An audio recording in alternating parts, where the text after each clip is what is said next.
louvar a Deus pela vida de minha esposa, que está ali também. Eu costumo chamar ela de Dona Jéssica, né?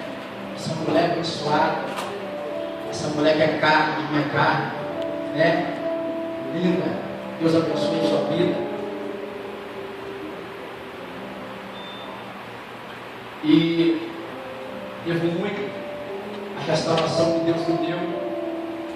Primeiro ao Senhor Deus, como céus da terra, e segundo pela vida de minha esposa, a qual ele colocou junto comigo. Agradeço que ele está aqui, porque viveram orando por mim, ainda que viver distante, errantes nessa terra, seguindo as outras coisas que não agradaram a Deus, mas sempre a família de joelho orando. O Senhor Deus atendeu para a oração deles, e essa graça me alcançou. Louvado seja Deus.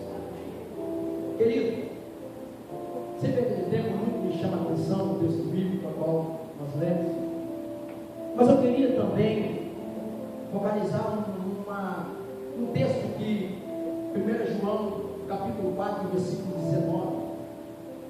Primeira epístola de João, capítulo 4, 19, diz que nós só o amamos porque Ele nos amou primeiro. Aleluia. Isso muito me chamou a atenção. Isso ficou muito integrado dentro do meu coração, na minha mente. Nós o amamos porque Ele nos amou primeiro. Como é que é essa palavra, Senhor? Ele nos amou primeiro, por isso que nós o amamos.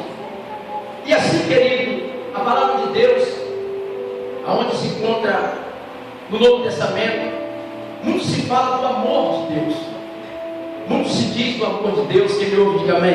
Amém.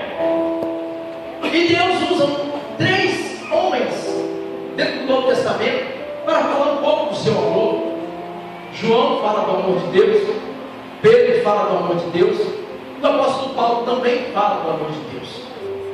Mas por incrível que pareça, se nós tentarmos definir o que é o amor de Deus, não conseguiríamos definir o amor de Deus. Tentei achar uma forma de tentar apresentar para os irmãos uma definição clara para poder passar para a igreja e dizer: é isso que é o amor de Deus.